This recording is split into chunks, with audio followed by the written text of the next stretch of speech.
Dito guys, yung topic natin ngayon is yung pag-add ng user account. Bali, dito lang siya makikita sa setup, tapos user, saka user group. Sa user naman, pag-add ng account, create lang tayo ng new. Sample natin is name, input lang tayo ng name.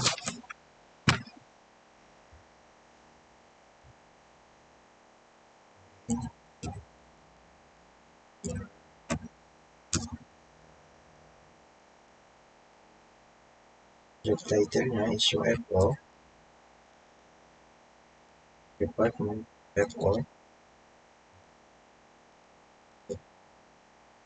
Fill up pa ng username, password.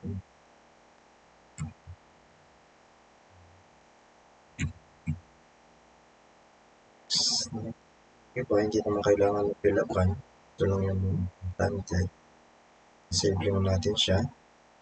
Then ngayon si Mark dito para maka-access naman siya ng module sa HMS. Si Mark. Ngayon wala po siyang permission. Ito pa lang yung mga nakasetup sa kanya. Ngayon lalagay natin dito yung billing. Collecting, cashiering, pay, yes.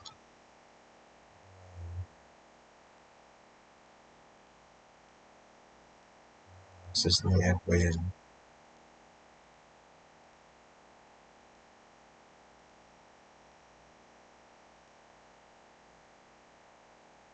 Set.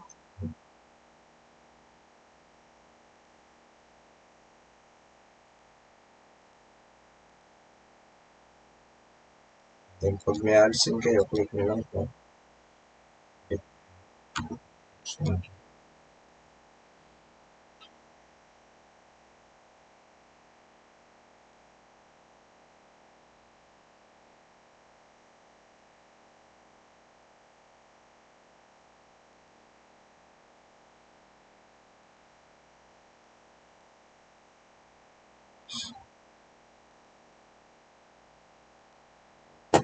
Then save.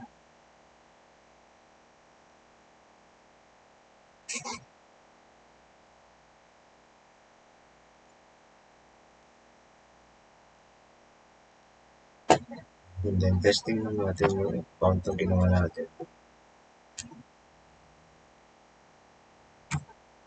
Yan, ito yung pangalan yun.